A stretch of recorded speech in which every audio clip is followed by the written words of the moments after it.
Católica comemoraram o dia de Pentecostes. Na liturgia católica, este dia marca o encontro dos apóstolos de Cristo com o Espírito Santo. Um simples vestiário se transformou num local sagrado, numa capela onde um grupo reza sem parar. Eles estão orando por todos os fiéis que relembraram hoje uma data especial da Igreja Católica, o Pentecostes. Chegando o dia de Pentecostes, estavam todos reunidos no mesmo lugar. A frase está escrita no Evangelho e inspira todos os carismáticos. É certo que a data oficial, Pentecostes, ainda não chegou, é no próximo 19 de maio. Mas hoje, os carismáticos já são tão numerosos que precisaram arrumar um dia sem jogo de futebol e usar o estádio do Morumbi. Vamos orar. Vem, Espírito Santo! Essas 120 mil pessoas se reuniram em nome do Espírito Santo. Acreditam que ele repete aqui no Morumbi o que, segundo os apóstolos, aconteceu no nascimento da igreja 20 séculos atrás, quando o Espírito de Deus desceu sobre os presentes. Por isso, as pessoas rezam com fervor, se emocionam, cantam e pulam de alegria. Eu sinto que a minha força é maior com esse Espírito Santo grande dentro de mim, assim, é uma coisa maravilhosa. O povo hoje tem uma fome de Deus, o povo hoje tem uma sede de Deus. Nem fomos nós quem suscitamos isso, foi Deus quem suscitou. O que nós estamos fazendo é apenas dando a esse povo o alimento que ele precisa e trazendo para Deus, e trazendo para a igreja este povo que hoje está querendo voltar para Deus.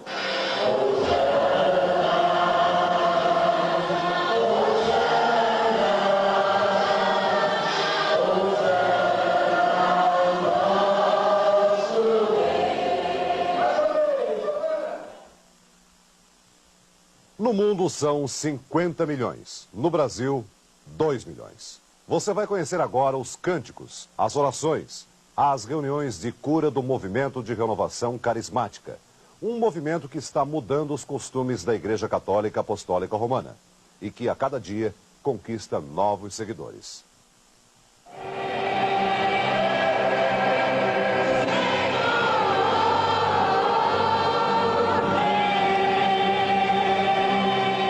Estas imagens, por incrível que pareça, foram feitas esta semana na Catedral da Sé, em São Paulo.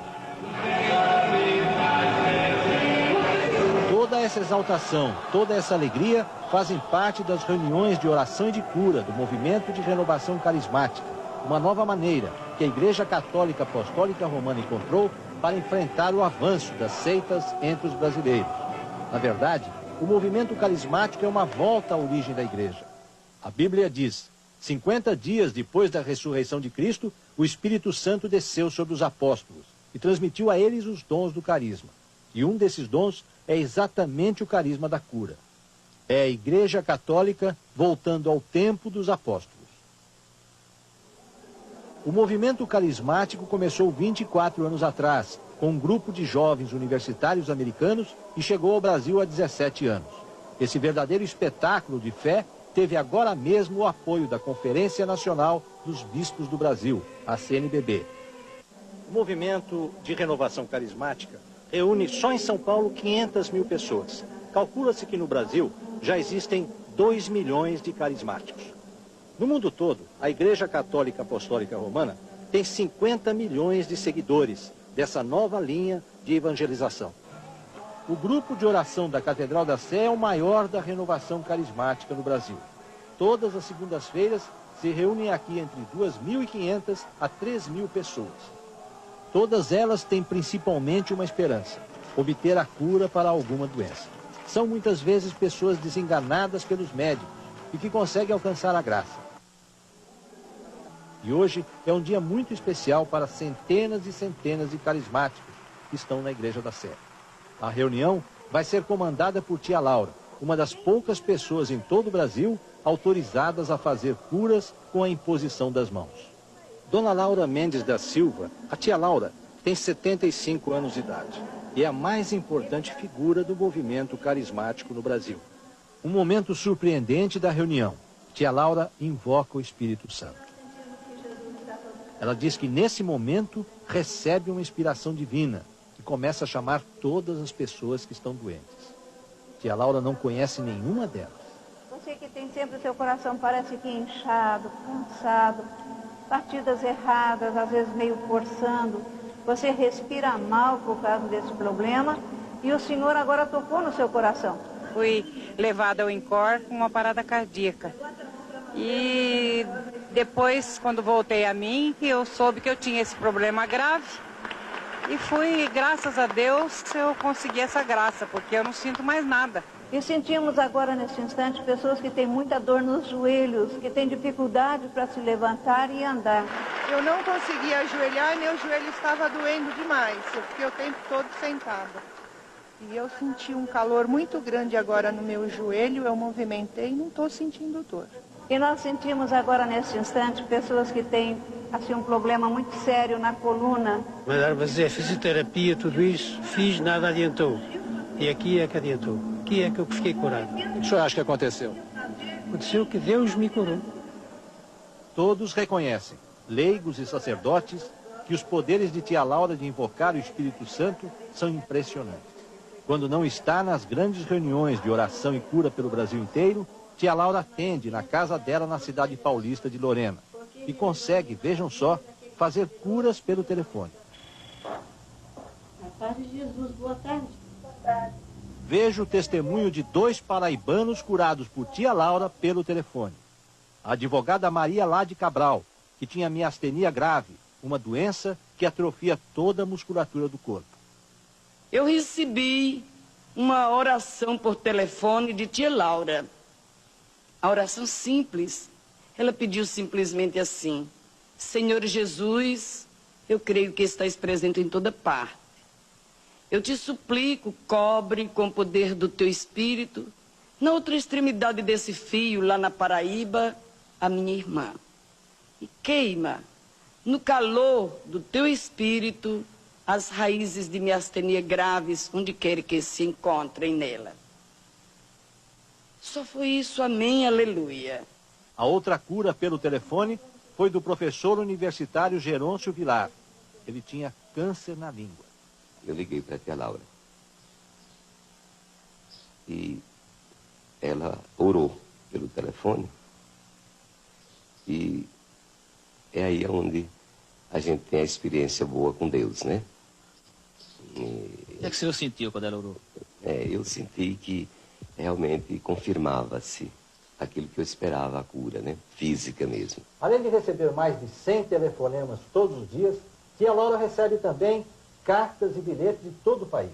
Eu sempre digo para os irmãos assim: bem sei, Senhor, da distância que existe entre mim e esta irmã ou esse irmão que eu estou orando, mas sei que tu estás no meio de nós e a tua mão preciosa é sobre a cabeça desta pessoa tão necessitada da tua graça. E Jesus faz a obra. Boa noite, você está sintonizando o programa Encontro com Cristo. Outro grande líder carismático do Brasil é o padre Alberto Luiz Gambarini. Ele é o pároco da Igreja de Nossa Senhora dos Prazeres, em Itapecerica da Serra, São Paulo. Padre Alberto usa o rádio com muito sucesso para evangelizar e conquistar novos adeptos para o movimento de renovação carismática. Ele garante que o carisma sempre existiu na igreja. O movimento carismático, ele está presente dentro da igreja simplesmente para ser um caminho, para ajudar a igreja a redescobrir esta missão fundamental do Espírito Santo. Por isso, nós não acreditamos que haja uma divisão, pessoas que são progressistas ou pessoas que são conservadoras. O que nós acreditamos é que existe a Igreja de Cristo e para isso nós temos que trabalhar. Padre Alberto já fez muitos seguidores apaixonados do movimento carismático. Gente de todos os níveis sociais e econômicos. Um exemplo dessa devoção e do poder de invocar o Espírito Santo é uma das mulheres mais ricas de São Paulo, Dona Maricitro Sardi. Ela é coordenadora de um grupo de oração. Toda a família dela, o marido e os 10 filhos, são do movimento carismático. Aos pés da imagem de Nossa Senhora de Medjugorje, Maricitro Sardi põe todos os pedidos de cura que recebe, em geral, de pessoas pobres das favelas que visita e ajuda. Para ela, ser rica não exclui a devoção e o contato com o Espírito Santo. Onde há Deus não pode ter elitismo, não pode ter luta de classes. Quer dizer, eu amo pelo fato de amar. Eu me dou pelo fato de achar que nós temos que ter o temor a Deus, e ele diz, ama o próximo como a ti mesmo. E se eu não amar o meu próximo como a mim mesma, realmente eu não estou sendo coerente com a vida em Cristo, que é a que eu busco. Todo carismático conhece o trabalho de Frei Léo. Ele mora em Brusque, Santa Catarina, e percorre todo o Brasil, reunindo grupos de oração e de cura. Ele está acostumado a rezar com estádios e ginásios cheios, e é conhecido como pastor eletrônico do movimento carismático da Igreja Católica Apostólica Romana. Essa semana, ele estava em São Paulo e ouviu muitos testemunhos de cura. Muitas vezes a igreja deixou de pregar o evangelho mesmo, e muitas vezes ficou preso a algumas doutrinas, o dom de cura estivesse um pouco escondido na igreja. As seitas perceberam isso e passaram a usá-lo. E penso que nós devemos aprender com a seita, e creio profundamente que em algumas delas, que em muitas delas, também acontecem curas. O perigo é o curandeirismo. De Campinas, São Paulo, um dos núcleos pioneiros dos carismáticos do Brasil, fala o repórter Ciro Porto. A evasão dos católicos e o crescimento das seitas foram temas muito discutidos na 29ª Assembleia Geral da CNBB, aqui em Itaici, interior de São Paulo. Os bispos elaboraram novas diretrizes da igreja para os próximos 4 anos, que vão ser divulgadas só em junho. A partir daí, a igreja deve se tornar mais participativa, onde os fiéis vão poder desempenhar até a função de ministros evangelizadores. O que se pretende também é fazer com que os padres se aproximem mais dos fiéis para conversas, aconselhamentos e bênçãos individuais, onde não está descartada a possibilidade de curas milagrosas. A intenção dos bispos é reviver o misticismo da igreja sem abandonar a opção preferencial pelos pobres, ou seja, a igreja quer oferecer aos fiéis uma assistência espiritual paralela à discussão dos problemas sociais. A igreja deve assumir uma posição que leve mais em consideração o subjetivo e o pessoal, sem descurar das questões da justiça e desse mundo que passa, porque não podemos cair nos extremismos, nem de um lado, nem de outro. Dentre as modificações que a igreja deve apresentar para os próximos 4 anos, está incluída também a possibilidade de curas através de bênçãos e orações? As bênçãos e curas de diversas maneiras pertencem à tradição da era apostólica da Sagrada Escritura. E nós devemos conservar essa tradição, usá-la, é verdade, com discernimento, mas não bani-la de nossa igreja, que seja contra a nossa tradição. O senhor já curou alguém através de bênçãos? Eu tenho fatos em que eu tinha percebido que Deus curou pessoas que tinham muita fé através de bênçãos que eu, como indigno servidor, tenho dado. Outro exemplo pessoal de misticismo é do bispo de Pelotas, no Rio Grande do Sul, Dom Jaime Quemelo, que lançou uma maldição para acabar com os ratos de uma fazenda. E chegou uma pessoa para mim muito humilde e disse: o senhor não pode ir lá, padre, abençoar o meu paiol lá de milho e culturas agrícolas, espantar os ratos que estão lá? E eu comecei dizendo para a senhora assim: olha, minha senhora, use o veneno, né, primeiro, você ia trabalhar. E ela me disse: não, padre, eu acredito na bênção, o senhor tem que dar a bênção. E misteriosamente, eu aprendi da fé dessa senhora, fui lá, abençoei aquele paiol, lancei uma maldição que se chama contra mures, até uma palavra em latim, que é contra ratos. E qual não foi a minha admiração? Por 3 ou 4 anos, eu nem era do local, tinha nascido ali, mas trabalhava no diocese. Cada vez que eu ia visitar meus pais, ela trazia uma cesta enorme de frutas para mim, porque ela dizia assim: olha, padre, depois daquela bênção, nós ficamos aliviados, não há mais ratos no paiol. Quer dizer, o senhor expulsou os ratos do paiol? Não, foi Deus. Se foi Deus, foi sobretudo a fé dessa criatura. Até hoje, os dirigentes da Igreja Católica não deram apoio oficial à renovação carismática.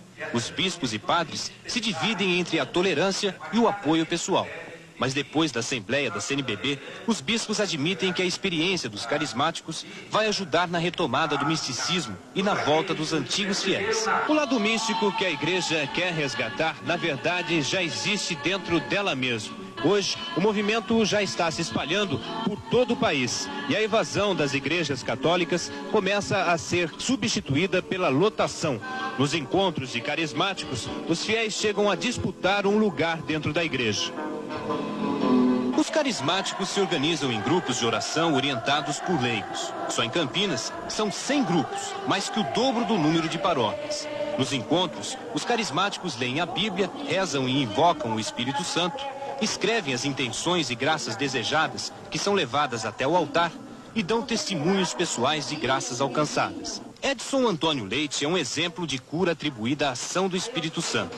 Há 2 anos ele estava com leucemia aguda, agravada por hepatite e pneumonia.